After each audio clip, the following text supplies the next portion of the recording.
Salut à vous, mon tentacule. Aujourd'hui, on parle de la laverie. Voilà. Le jeu qu'aurait dû être une tuerie et qui, malheureusement, il est pas du tout, il est incomplet. Voilà, voilà. Pour dire les choses clairement, la laverie, ça fait référence à une série de romans qui ont l'air d'être très bien, mais que je les ai pas encore lus, donc j'en sais rien. Ça te donne un petit peu le goût, ça transpire un peu à droite et à gauche, mais par exemple, tu n'as que une page trois quarts de background. Et puis voilà, ça se veut propulsé par du PBTA, enfin, ça fait référence au Dungeon World, sauf que t'as pas les règles de base en fait. Donc ça c'est chez 500 nuances de geek, donc fumble pour eux, et ce qui est vraiment étonnant parce que habituellement 500 nuances de geek, ils nous font du truc bien, et c'est par Bastien Wotos Acritarch, et c'est d'autant plus étonnant parce que c'est un petit peu quelqu'un qui s'y connaît vachement en Dungeon World PBTA, Acritarch. Donc je ne saurais pas expliquer le pourquoi du comment. Il n'y a aucun commentaire sur le grog, il n'y a qu'une personne qui est vachement plus lapidaire que moi, mais qui dit la même chose en commentaire sur BBE. D'ailleurs BBE qui au passage vous présente ça comme si le livre était vachement épais sur une photo de trois quarts. Non, c'est pas vrai, hein. Le livre, il fait pas 100 pages, il en fait genre 92. C'est tout en noir et blanc. Les illustrations de couverture sont superbement jolies. Enfin, on aime ou on n'aime pas. À l'intérieur aussi, malheureusement, c'est du noir et blanc. Voilà. Donc c'est pas ouf pour un bouquin à 35 euros d'avoir moins de 100 pages et que du noir et blanc.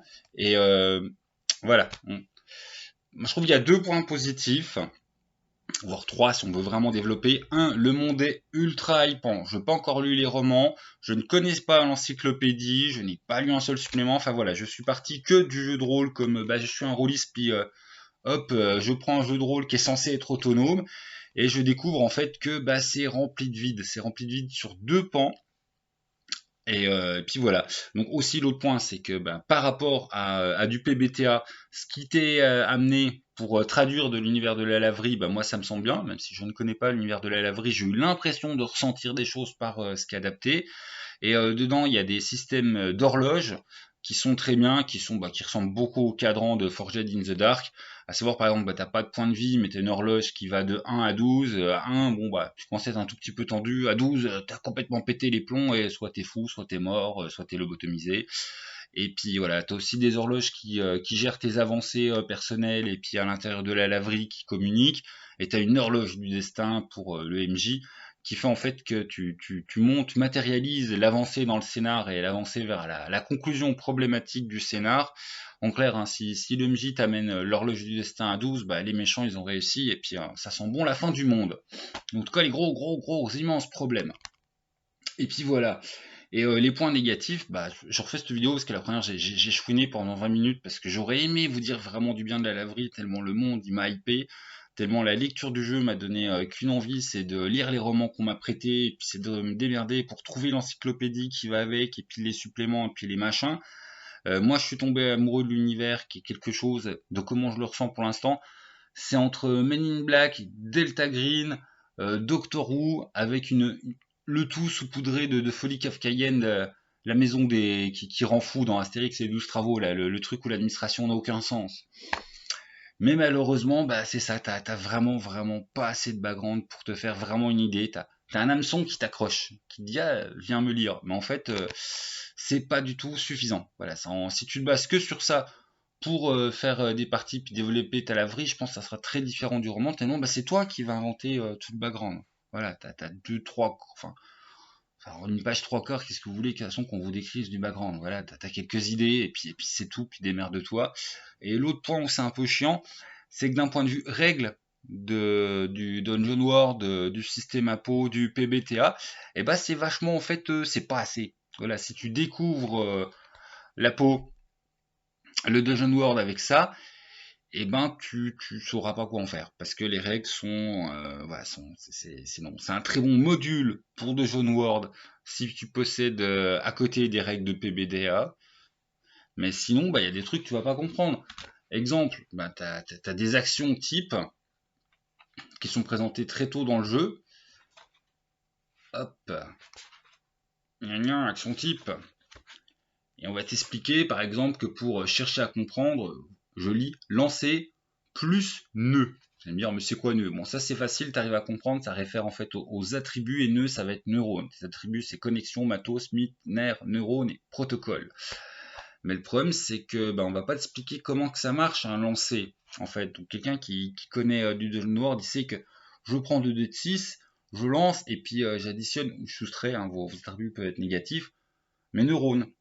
Mais sinon, vu que c'est des résultats entre 6 et 10, je sais pas, tu peux dire c'est un dé de 20, c'est un dé de 10, c'est un dé de 8, ce n'est pas indiqué. C'est quand même un petit problème. D'habitude, c'est les actions, et puis le PBTA, il prend bien son temps pour t'expliquer ce qui change par rapport. Enfin, il t'explique c'est quoi le PBTA, et puis à quel moment il y a du narratif, machin. Ah, tout ça là, vous avez pas. Ouais, c'est à la poubelle, on va pas prendre le temps de te l'expliquer. Les règles sont expédiées. Et en fait, ça, il fait 90 pages. Il y aurait eu besoin d'en faire 150 avec 10-20 pages de plus pour expliquer le PBTA, et puis mettre un petit peu plus de matos, parce que là il y a moins de 10 objets, et encore on te colle les objets, ta carte d'accréditation et 2 exemples de sortilèges dans le matos. Donc on aurait besoin de plus de matos. Le mythe de Cthulhu est complètement fondateur et nécessaire parce que les créatures existent dedans, mais en fait t'as pas du tout de bestiaire, t'as pas. Il y a un moment où voilà, c'est intéressant, je tombe dessus. La grille d'évaluation du pouvoir, c'est le moment où t'explique qu'un sortilège il doit être égal ou supérieur pour réussir à affecter une entité. Et on dit entité, profond, migo, ghoul, c'est les créatures du pouvoir 1, vampire stellaire, chasseresse 2, chtonien, chien de Tindalos 3, shogot, polype volant 4, grand ancien 5. Mais à aucun moment on va t'expliquer c'est quoi un profond, un grand ancien ou un chien. Non, tu es déjà censé en fait connaître le PBTA, tu es déjà censé connaître le mythe de Cthulhu, tu es déjà censé avoir lu les romans. Sinon, c'est inutilisable. Ou alors, comme moi, vous allez être super hypé, vous allez faire le petit scénar qui vous est donné dedans, réussir à en inventer un ou deux, puis au bout d'un moment, vous allez inventer votre laverie, c'est vous qui allez faire le truc. Alors que ça serait faire quand même un background qui est censé être très présent, très construit, parce que c'est tiré de romans. Et du coup, tu seras obligé d'acheter les romans, ou tu seras obligé d'acheter l'encyclopédie qui va avec, parce que contrairement à ce qu'on voilà, hein, ce qu'on prétend, ça, c'est pas vrai, c'est pas du tout autonome, aussi bien sur les règles que sur le background. Et ça, c'est quand même un sacré problème de fond. Et je voudrais dire que c'est extrêmement étonnant, et c'est un gros fumble de la part de 500 nuances de geek, parce que 500 nuances de geek, d'habitude ils font des trucs bien, hein. Berlin 18, la réédition, Fate, Dungeon World, ouais, Urban Shadow, et puis surtout Acritage, c'est un peu un spécialiste normalement du Dungeon World, de Propulsed by Yapo, du PBTA truc. Et là, il manque le nécessaire, il manque l'indispensable, et on passe à côté de quelque chose que j'aurais aimé vous dire, mais sauter dessus, c'est super bon, parce qu'il manque des tas de trucs. On a une parfaite adaptation du PBTA pour ce que j'imagine être le background des romans de la laverie, mais en tout cas, de lire ces règles de PBTA, j'ai ressenti des trucs à me dire, waouh, les romans, si ça va dans ce sens, miam miam, que ça donne envie. Mais vraiment passé, on n'arrête pas de te parler de maths, de sortilèges, mais on va être honnête, hein, t'as dans les mouvements spéciaux agents de la sorcière, t'as 2-3 trucs pour voilà, c'est en comme ça, on va t'expliquer comment créer tes sortilèges, puis tu as 2 exemples dans le registre matos, et en fait c'est totalement insuffisant. Il aurait fallu au moins 2 à 3 pages pour ça, hein, vu l'importance que ça a l'air d'avoir. Même chose pour le mythe. Vous citez des noms de créatures, vous n'en parlez même pas sur 4-5 lignes, c'est vraiment dommage. Enfin, vous n'en parlez voilà, ça n'en parle pas sur 4-5 lignes. Donc du coup, c'est un fumble pour un jeu qui a une potentiel de hype, mais de gueudin. On est vraiment passé à côté de quelque chose qui aurait pu être une tuerie, et qui malheureusement est un gros fumble parce qu'il y a une économie de 40-50 pages qui rend la laverie pas autonome. Donc à 35 €, ça fait quand même un peu mal, hein, pour couverture souple, noir et blanc, A4, moins de 100 pages. C'est vraiment dommage. Donc je pense qu'avec l'encyclopédie, qui a l'air en plus d'être toute couleur comme font la pub sur les sites de vente, ça a l'air d'être très bien. Après avoir lu les règles, t'as peut-être super tout plein d'idées, mais même là, je voudrais dire, ouais, mais du coup, peut-être un peu plus de sorts, peut-être un peu plus de créatures, peut-être un peu plus de background dans le livre de base. Parce que voilà, en une page trois quarts, tu sais pas grand chose. Tu sais que t'as envie de lire les romans. Si t'es hypé par le truc.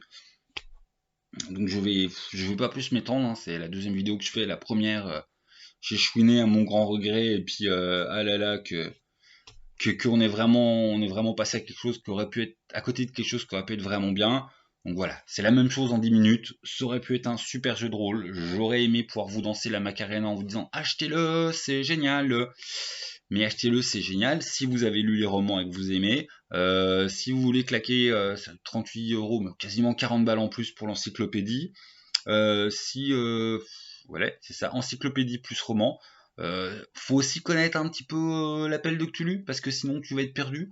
Donc j'espère que pour toi que tu as l'appel de Cthulhu chez toi, ou que tu as lu des Lovecraft, parce que sinon tu vas être perdu. On va te parler de bestioles que tu ne connais pas.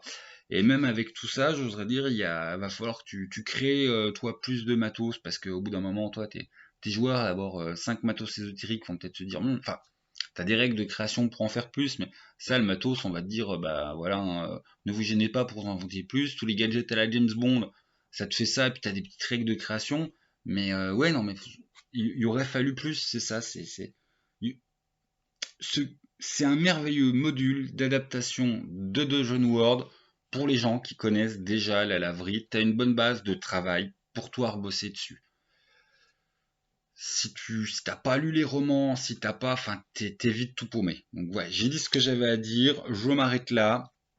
J'ai tout survolé, et puis tant pis, mais c'est un très bon module d'adaptation de ton Dungeon World pour la laverie si tu connais. Sinon, ben, en plus du jeu de base complètement pas autonome, il faudra que tu prennes l'encyclopédie et ou les romans. Et puis voilà, puis il faudra que tu sois au point par rapport à Dungeon World. Donc il faudra aussi que tu t'achètes un Dungeon World ou un autre PBTA, en sachant qu'il faut un PBTA qui soit pas trop voilà, excentré de Dungeon World de la base, du système de la peau, sinon il va falloir que tu. Enfin voilà, en termes de traduction, ça va être casse-pied pour toi.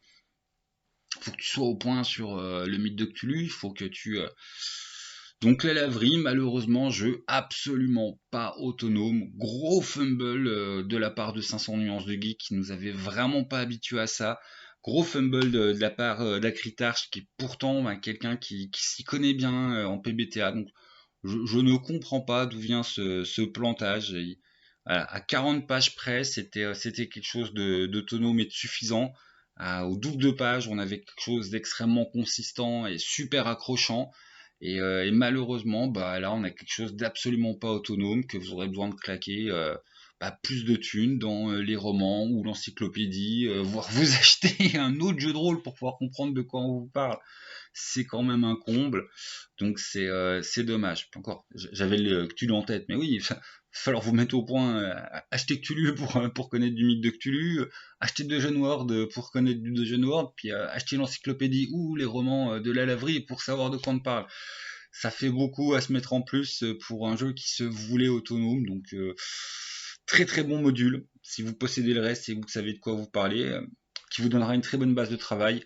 Et sinon, bah, un gros fumble. Voilà, un gros fumble, un jeu incomplet. C'est vraiment dommage parce que moi, l'univers m'a vraiment hypé, hein. J'ai qu'une envie après ça, c'est de me mettre dans les romans. Je trouve ça m'a ça va hameçonner, voilà, pour en parler moi-même.